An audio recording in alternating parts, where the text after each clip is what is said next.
Vamos a hablar un tema hoy que se llama una relación con Dios.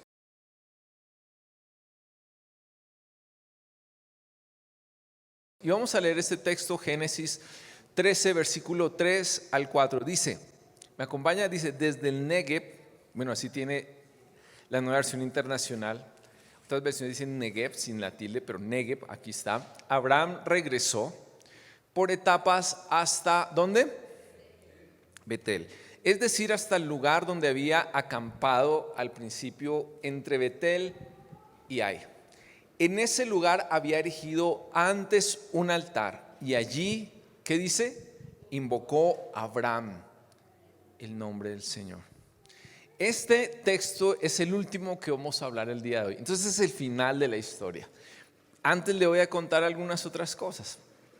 Pero de lo que vamos a hablar el día de hoy con respecto a una relación con Dios, recordemos que fuimos creados para tener una relación con Dios. Dios te hizo para tener una relación con Él. El gozo y la plenitud más profunda como seres humanos solo la encontramos en Dios. El gozo y la plenitud más profunda solo la podemos encontrar en Dios. Esa es la definición misma de Dios. Aquel que es nuestro creador, aquel que es nuestro motivo de amor y adoración, y el fin último, la realidad más grande que existe detrás de todo. Esa es la definición de Dios.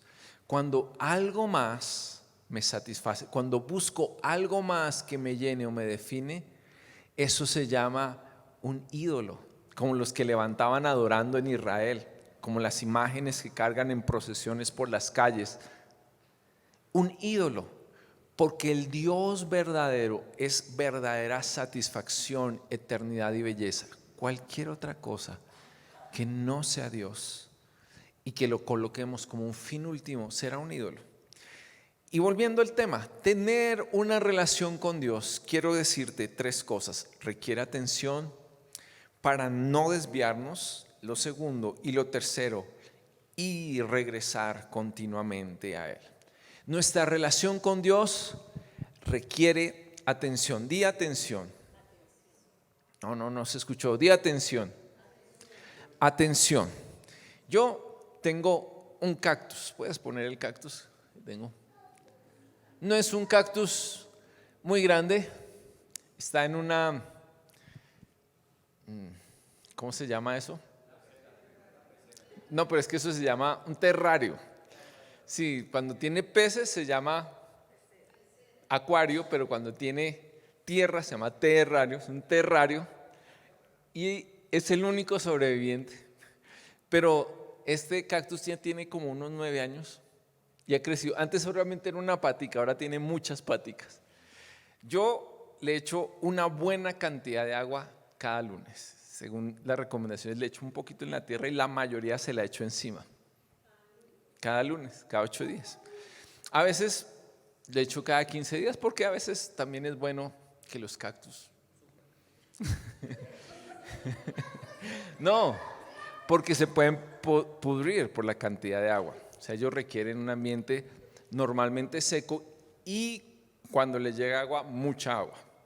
Cada planta requiere unos cuidados especiales. Esta no requiere tantos cuidados, pero hay otras que requieren más. Entonces, quitarle los bichitos, cortarle, podarle. Por ejemplo, las rosas necesitan mucha agua, pero también muchas veces están expuestas a las plagas. Normalmente las matas de rosas están llenas de pulgones que se chupan la savia y la secan y muchas veces la dañan.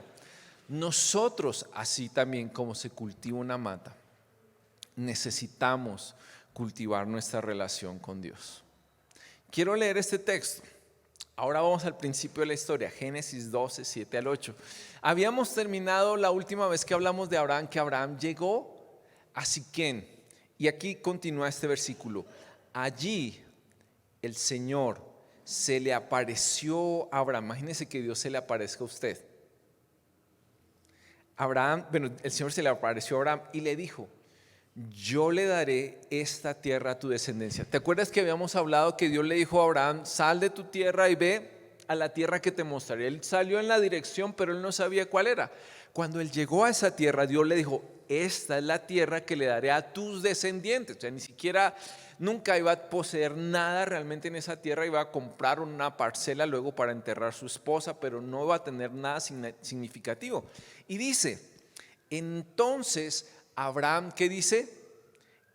¿Qué dice? ¿Qué es erigir? Es construir, es levantar un altar al Señor, porque se le había aparecido. Y dice el versículo 8, de allí se dirigió a la región montañosa, que está al este de Betel, donde dice que armó su campamento. Teniendo a Betel, ¿qué dice? Y hay al este. Betel al oeste, hay al este, él estaba en la mitad, y allí dice, también en ese lugar, erigió, ¿qué dice? Un altar al Señor e invocó su nombre. Un altar. Abraham nos dice aquí que construyó 2 altares. Uno en Siquem, donde Dios le había hablado, y luego se movió a otro lugar entre Betel y Ai, donde construyó otro altar. ¿Qué era un altar? Unas piedras. Andrés dice que un montículo de tierra, de piedras, ok. Un altar era básicamente un punto de encuentro entre Dios y su pueblo. Era un lugar donde se ofrecían sacrificios. O sea, un altar, no, muchas veces en las iglesias dicen, vamos a subir al altar o venga al altar. Y pues simbólicamente podría ser así. Pero esto es literalmente solo un escenario, ¿cierto? ¿Están poniendo cuidado? ¿Sí? Pero un altar era un lugar donde se ofrecían sacrificios, donde se daba adoración a Dios, una ofrenda a Dios. La adoración implica que yo doy algo, que yo comprometo algo para Dios. Y el sacrificio implica algo importante que venimos hablando desde que comenzamos hablando Génesis.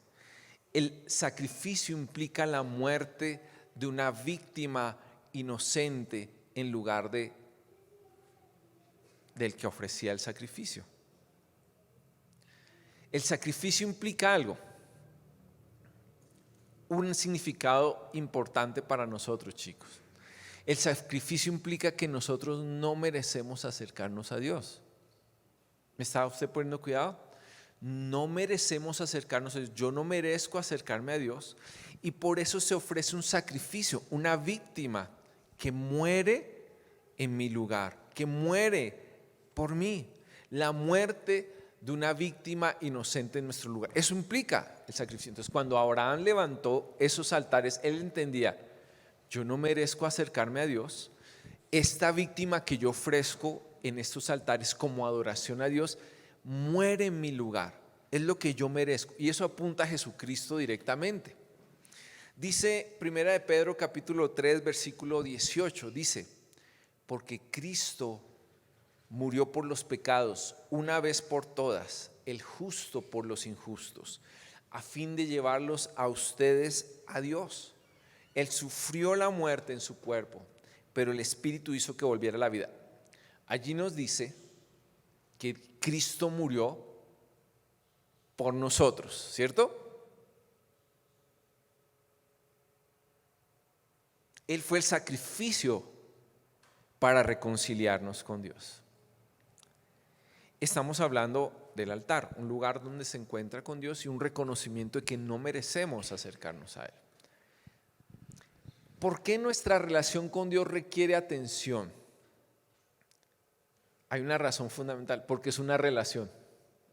Diga relación. Y todas las relaciones son dinámicas. No es algo que uno compra como un florero y la pone encima de un estante. ¿Cuántos tienen alguna cosa en su cuarto o en su casa que compraron y la dejaron en algún lado y nunca se mueve? Dios no es así. Dios no es algo que yo adquiero y lo pongo allí. Mi relación con Dios implica que es algo dinámico, que yo necesito estarlo escuchando, siguiendo y obedeciendo y todo el día, todos los días hablando con Él. es una interacción, no es un objeto. Pero además, otra razón por la cual necesitamos mantener atención en nuestra relación con Dios es que hay una tensión constante en nuestra vida. Hay algo interesante, es que cuando leíamos ahorita, dice que este segundo altar Abraham lo construyó en medio de dos lugares. Dice que hacia un lado estaba Betel y hacia el otro lado estaba Ai. Betel significa casa de Dios y Ai significa montón de ruinas. En medio de esos dos lugares, en una interacción, en un camino, hacia un lado estaba la casa de Dios y hacia el otro lado había un montón de ruinas. Y sabe, eso habla también de nuestras vidas. Nuestras vidas hay una tensión constante entre dos naturalezas. Dios nos ha dado una nueva vida, una relación nueva con Él, pero nosotros todavía tenemos una vieja naturaleza que todavía le gusta pecar. Si no sintiéramos atracción hacia la maldad, hacia el pecado, hacia la impureza, hacia el robo, hacia la codicia, la tentación no tendría ningún poder sobre nosotros, pero aún nos atrae. ¿Cuántos dicen amén? Sí, es así, la Biblia lo dice. La tentación, porque todavía nos atrae el pecado, es la realidad. Por más espiritual que usted sea, mientras estemos en este cuerpo, el pecado nos va a atraer. ¿Cuántas personas espirituales que son capaces de reconocer eso levantan su mano? Es así.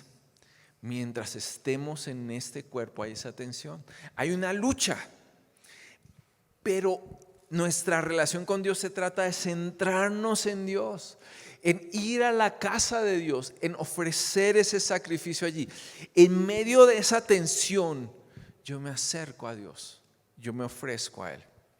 ¿Por qué? ¿Por qué tengo que poner atención a mi relación? ¿Se acuerda la escoba?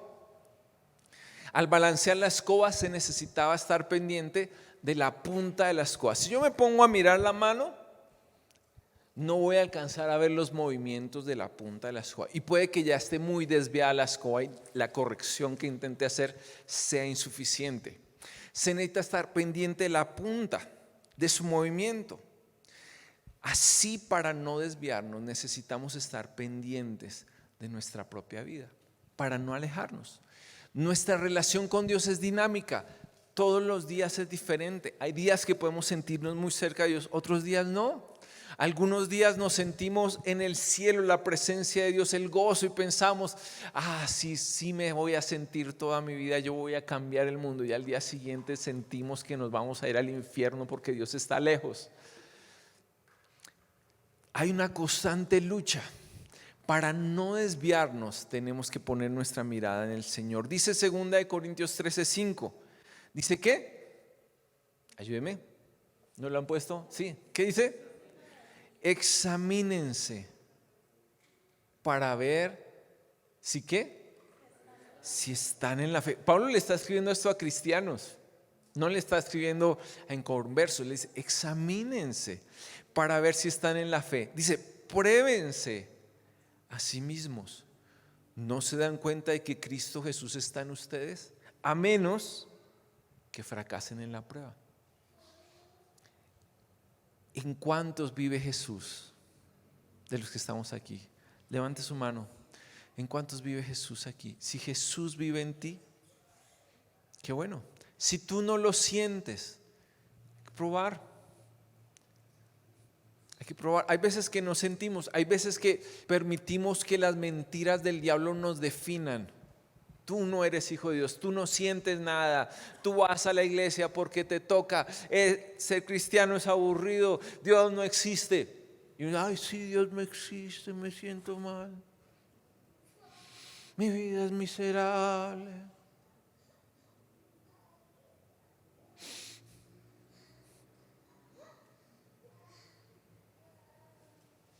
No, Cristo está en nosotros y eso define nuestra vida.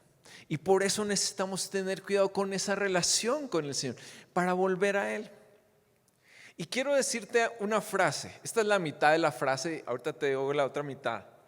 Las victorias de ayer no garantizan las victorias de hoy. Ayer pude haber orado, ayer pude haber leído la Biblia, ayer pude haber ayunado, pero eso no garantiza hoy mi relación con Dios. Hoy yo tengo que acercarme al Señor, escucharlo y relacionarme con Él. Cada día lo necesito. Dice el libro de Lamentaciones, el capítulo 3, cada día son nuevas sus misericordias. O sea, ayer pudo haber sido un día bueno, pero hoy yo necesito esa misericordia nueva. Hoy yo necesito acercarme al trono de Dios y necesito decirle a Dios, hoy yo necesito de ti.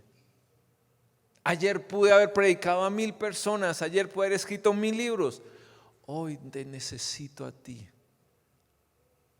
Hoy te necesito.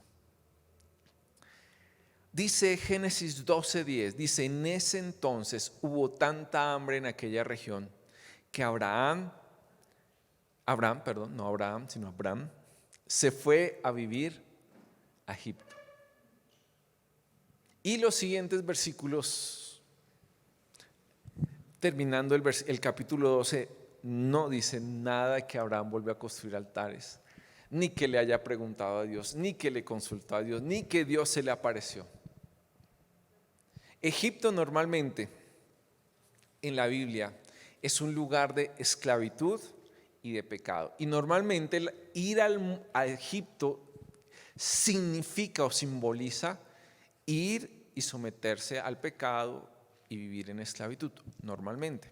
O otra perspectiva es ir al mundo y participar del mundo. Cuando hablamos del mundo, hablamos del sistema y la cultura que está en oposición a Dios. O sea, el conjunto de seres humanos, todos nos hemos rebelado en contra de Dios. Se ha generado un sistema corrupto que se opone al gobierno de Dios.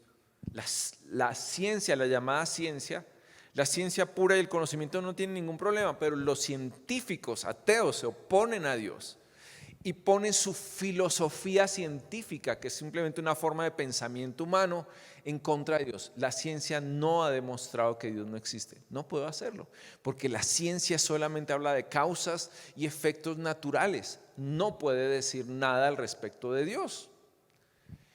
Y así la cultura, la política, la economía, la literatura, las artes han mostrado una forma de oposición. El mundo. Entonces, es un símbolo, una simbología de eso. ¿Y qué hizo Abraham? Cuando Abraham iba a entrar a Egipto, le pidió a su esposa que dijera que era su hermana. ¿Por qué? ¿Por qué le pidió, oye Sarai, di que eres mi hermana? ¿Por qué? Era una medio verdad, porque más adelante en Génesis, más adelante vamos a leer que Sarai era medio hermana de él. En ese tiempo las personas se casaban así, hasta mucho tiempo después vino ya la ley al respecto de el incesto, pero en ese tiempo no habían esas leyes y por eso se practicaba así. Eran medio hermanos y dice que Sarai era muy hermosa. Entonces Abraham le dijo a su hermana, di que eres mi hermana, a su esposa, perdón, a Sarai, di que eres mi hermana, así al verte tan hermosa no me van a matar para querer casarte contigo. Además, así me va a ir bien por ti. Imagínese este Abraham tan terrible. Por su esposa bella, decir que es hermana de él, que alguien la corteje y le den regalos a él. Y dice que al ver los funcionarios del faraón que era tan hermosa, la llevaron al palacio. Luego vino plagas, Dios envió plagas al faraón y a su casa, no dice exactamente qué fue lo que pasó. Y leemos lo que pasó al final del capítulo 12, versículos 18 al 20. Dice, entonces el faraón llamó a Abraham y le dijo, ¿qué me has hecho? ¿Por qué no me dijiste que era tu esposa? Está allí en la pantalla, ¿cierto? ¿Por qué dijiste que era tu hermana? Yo pude haberla tomado por esposa. Anda, toma a tu esposa y vete. Y el faraón ordenó a sus hombres que expulsaran a Abraham y a su esposa junto con todos sus bienes. Lo echaron de Egipto. Así fue como Abraham se desvió y tendía a desviarse de cierta forma, aprovechándose de su esposa y también mintiendo. No fue la única vez, más adelante vamos a leer en alguna oportunidad, más adelante cuando sigamos estudiando. Pero la pregunta no es sobre Abraham. Está escrito, ella vivió. Fue contado como un héroe de la fe, amigo de Dios. Pero tú y yo, ¿de qué forma tendemos a desviarnos? ¿Qué cosas nos hacen desviar? Las personas del sexo opuesto, tal vez. Personas del mismo sexo, puede ser también. Estoy hablando de afecto, gusto, interés, atracción sexual. En cualquier espectro de eso. Tiendes a desviarte por eso. Por las cosas de este mundo, cosas, plata, riqueza. Por un celular más chévere, más nuevo. Por el último iPhone, el último Xiaomi, el último Samsung. Por una consola de videojuegos más moderna, por los últimos juegos, por los últimos torneos de tus juegos multijugador, por la ciencia y la filosofía, llamada ciencia, porque mucho de lo que se llama ciencia no es ciencia, sino es filosofía de la ciencia. Una cosa es la ciencia y otra cosa es la filosofía de la ciencia. Te desvías por la filosofía de la ciencia, por la filosofía, por el conocimiento, por el orgullo, lo que te hace sentir bien, lo que alimenta tu deseo de sentirte bien y satisfecho contigo mismo, famoso, tal vez no famoso, pero sí que para ti mismo cumplir una serie de requisitos que tú mismo te has impuesto para sentirte bien contigo mismo. ¿Qué te atrae? ¿Qué cosas torcidas, deformadas llaman tu atención? ¿Qué cosas, qué perversiones de la belleza y de la gracia que Dios ha dado a la humanidad te atraen? Y lo tercero que quiero hablarte, recuerda, necesitamos cuidar nuestra relación con Dios. Primero requiere atención porque es una relación, necesitamos cultivarla. Lo segundo, para no desviarnos, como le pasó a Abraham, como nos pasa a nosotros muchas veces, y necesitamos por eso regresar constantemente a Dios. ¿Qué debemos hacer si nos hemos alejado de Dios? ¿Qué debemos hacer? ¿Qué dices? ¿Volver? ¿Qué necesitamos hacer? Si estamos lejos de Dios, ¿qué necesitamos hacer? Necesitamos regresar. Necesitamos volver.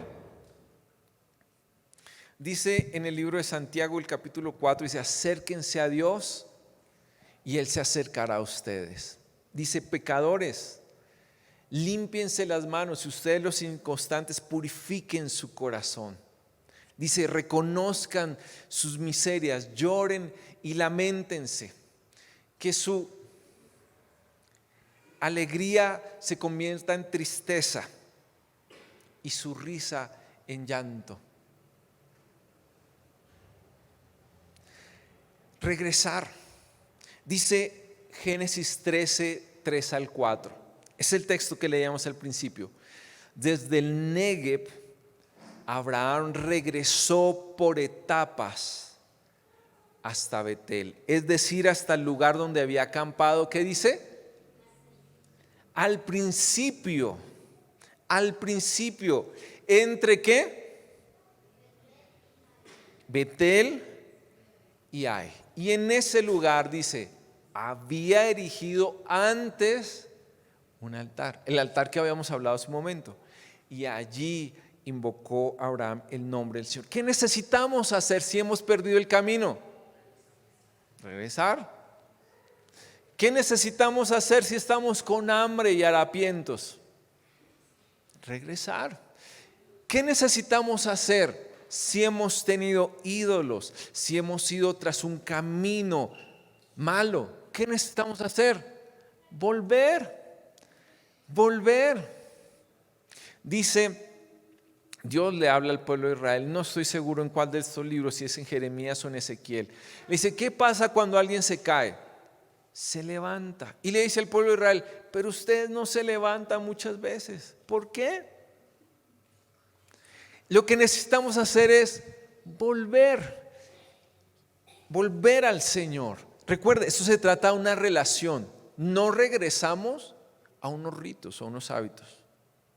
Porque muchas veces uno piensa, no, es que yo necesito regresar y necesito hacer lo que hacía antes. No, no necesitas hacer lo que hacías antes. Lo que necesitas es volver al Señor.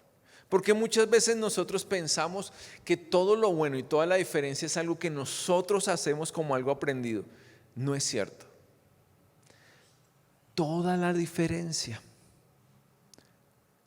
todo lo bueno, toda virtud, si hay algo bueno en nosotros, todo eso proviene de Dios. Si hay gozo en nuestro corazón, si tenemos felicidad en la vida, si entendemos el propósito de la vida en algún momento, es por Dios, no por nosotros mismos.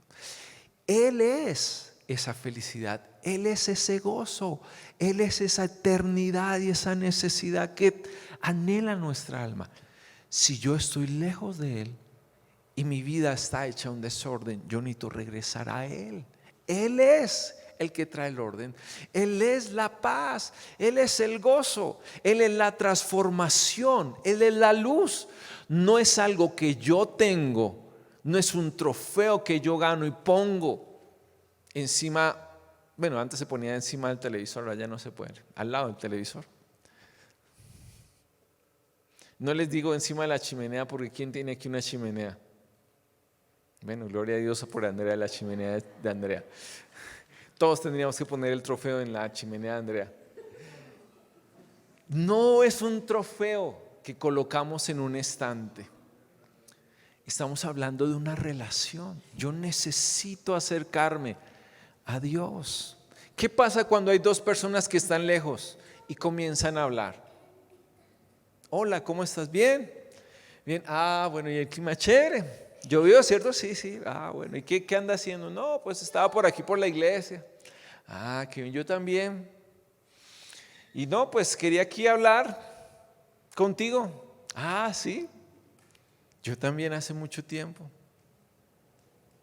Ven, nos sentamos y hablamos. No crea que hablar con Dios después de mucho tiempo va a ser fácil. O sea, es difícil. Así como cuando uno se encuentra con una persona y la conoce, toma tiempo. Dice que Abraham tuvo que regresar por etapas. O sea, después de que lo echaron de Egipto no fue que llegó al día siguiente. Tuvo que pasar varios días. Etapas fue, llegó a algún punto, se detuvo, llegó a otro punto, se detuvo, llegó a otro punto, se detuvo. Cuando nos alejamos de Dios, muchas veces no nos damos cuenta del tiempo. O sea, cuando uno viaja, cuando uno se va de vacaciones, así sea a la costa y le toma una semana llegar a la costa, a uno se le hace rápido porque uno está pensando en el mar y en la playa. Bueno, a los que nos gusta la playa y el mar, hay gente que no le gusta, que el Señor los bendiga, que el Señor los perdone, pero cuando uno llega allá, uno se siente que el viaje fue, no importa, fue chévere. Pero de regreso, aunque sea solo un día, es largo. Ay, ¿cuándo vamos a llegar a la casa? Como cuando van los niños con el papá, ya vamos a llegar. No, mijito, llevamos 5 minutos. Nos faltan 12 horas. Sí. Ya vamos a llegar. No, acabamos de salir. Ya vamos a llegar, me has preguntado 50 veces en los últimos 10 minutos. Se hace largo el regreso. Cuando volvemos al Señor, muchas veces se nos hace muy largo. Es el mismo camino que recorrimos yéndonos lejos de Él. Pero estábamos embriagados por la maldad y la lujuria y la codicia por las cosas de este mundo. Y no nos dimos cuenta cuánto tiempo nos tomó y qué tan lejos fuimos. Pero de regreso tenemos que recorrer el mismo camino, recorrer nuestros mismos pasos. Tenemos que ir por etapas, irnos acercando poco a poco al Señor. Pero hay una realidad de esto. Abraham no se demoró una eternidad. Fue un número de etapas definido. Un número definido de etapas. ¿Cuánto le tomó? No sé. Pudo ser, bueno, dicen que 400 metros. Pudo ser un mes, 2 meses, 6 meses, 1 año, 2 años. Pero regresó. Hay un momento en el que se regresa a la casa completamente.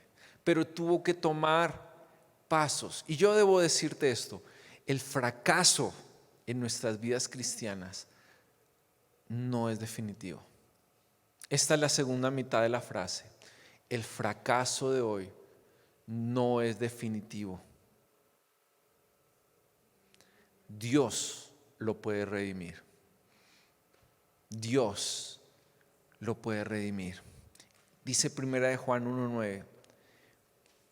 Pero si confesamos, no hay una coma, pero si confesamos nuestros pecados a Dios, Él es fiel y justo, es su naturaleza, para perdonarnos nuestros pecados y limpiarnos de toda maldad.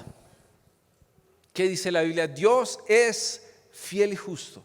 No se trata de que tú seas buena, no se trata de que tú y yo seamos suficientes para enfrentar la vida o para volver a Él. ¿No? ¿Por qué Dios nos perdona? ¿Por qué? Porque Él es fiel y justo. Nosotros no lo somos. Yo no lo soy. Alexander Machuca no lo es. Pero Dios, que es fiel y justo, me ha perdonado y me perdona. Me perdonó ayer, hoy me perdona. Mañana me perdonará. Su gracia es suficiente. Su gracia es suficiente para ti. Por etapas. Nos va a tomar un tiempo. Necesitamos ir por partes. No es para siempre. Si has estado lejos de Dios, no intentes decir, ya hoy voy a estar de nuevo restaurado. Ve por etapas. Toma el viaje. Disfruta el viaje de regreso a Dios. Cada día vas a estar más cerca del Señor. Y no pienses en el día en que vas a estar bien o perfecto. Esa no es nuestra meta. Nuestra meta es estar cerca de Él. Y desde hoy puedes reconciliarte con el Señor y estar cerca de Él. Tal vez no lo comiences a experimentar desde el primer día, pero te va a tomar ese tiempo de comenzar a sentir calientico tu corazón otra vez. Tal vez te tome 1 o 2 meses. O tal vez más, pero hay un momento en el que necesitamos hacer eso. Dice el Salmo 30, versículo 4 y 5, dice, canten al Señor, ustedes los justos, alaben su santo nombre, pues su ira, dice, dura solo un instante, hablando de la corrección de Dios hacia nosotros, pero su favor perdura toda una vida. El llanto podrá durar toda la noche. La noche es dura. Cuando uno está enfermo y la noche se le hace a uno, yo quiero que amanezca. ¿A cuánto les ha pasado? De pronto uno con fiebre, con COVID, con fiebre, dolor de huesos, de rodilla, de espalda, uno no haya cómo darse la vuelta en la cama, todo le duele, no puede estar sentado, no puede estar de pie, no quiere comer, no quiere dormir, no quiere pensar, pero la mente le va y le viene para un lado. El llanto podrá durar toda la noche, pero con la mañana llega la alegría. Hay un amanecer para ti, para mí. Hay un amanecer de restauración de parte de Dios. Abraham fue el embarró, o sea, como una embarrada tremenda. Imagínense, el representante de Dios, el padre de la fe, va a Egipto, tiene relaciones, o sea, relaciones amistosas, no estoy hablando de relaciones sexuales, eso como raro. Tiene relaciones diplomáticas con el faraón directamente, y lo que hace es ofrecer su esposa para el harén del faraón, o algo así es lo que se entiende. Dice mentiras, lo echan de Egipto, él regresa por etapas. ¿A dónde va? Allí donde él había empezado, la última vez, el último altar, hasta allá regresó. Entre Betel y a él, reconociendo que la tensión nunca va a desaparecer, Siempre va a existir la tensión entre nuestro deseo de agradar a Dios y las ruinas de lo que era nuestra vida. Siempre va a estar. Pero yo voy a poder estar cerca del Señor. Con la mañana llega la alegría. Hay una esperanza. No va a durar para siempre tu restauración. No dura para siempre cuando estamos mal y buscamos regresar. Y este regresar constantemente es un regresar cada día. Cada día oramos y leemos la Biblia porque necesitamos regresar constantemente a Él. Todos nuestros días son diferentes. Pueden que hayan días en los que tú o yo podamos vivir como santos, con alitas brillando, nuestro rostro resplandeciendo. Pero la mayoría de días no son así, son días de lucha, en la cual nos ensuciamos la cara y las manos con el mundo, intentando no contaminarnos, pero a veces nos mezclamos y actuamos como no deberíamos actuar. Y día a día necesitamos regresar a Él y decirle: Señor, tú que eres fiel y justo, perdóname. ¿Qué quieres hablarme? Y sabe, no partimos de nuestro interés, no partimos de nuestra intención, partimos de lo que Él dice. Yo vengo y me dispongo, me siento a sus pies. Señor, háblame tú. Abrimos la Biblia, leemos lo que Él nos dice, meditamos en lo que Él nos dice. ¿Quién es Dios acá? ¿Quién es Dios acá? Es un Dios creador, es un Dios que ha creado el amor, la felicidad. Es un Dios que ha creado mi vida para relacionarme con Él. Y luego yo oro, no porque yo tenga una gran iniciativa, sino que yo respondo a lo que Él me habla. Él siempre ha tenido la iniciativa de amarme. Yo solo respondo. Y cada día regresamos a Él. Cada día regresamos a ese altar donde reconocemos que no merecemos estar delante de Dios, que es por el sacrificio de Cristo que nos acercamos a Él. Hicimos una actividad al principio de balancear una escoba. Algo importante a la hora de balancear una escoba: ¿en dónde ponemos la mirada? Si la ponemos en la mano, duramos 3 segundos. Si miramos cualquier cosa, duramos 2 segundos. Si miramos la punta de la escoba, podemos durar 20 segundos o más. Es una diferencia de toda una orden de magnitud, dirían los científicos. Es necesario estar pendientes de cuándo se desvía la punta de la escoba y hacer las correcciones debidas, corregir el balance. Para poder crecer en nuestra relación con Dios, requiere nuestra atención y cuidado. ¿De qué? De entender que es una relación con Dios, poner nuestra atención en Dios. Para no desviarnos, necesitamos regresar constantemente al Señor, día a día. Acompáñenme a orar.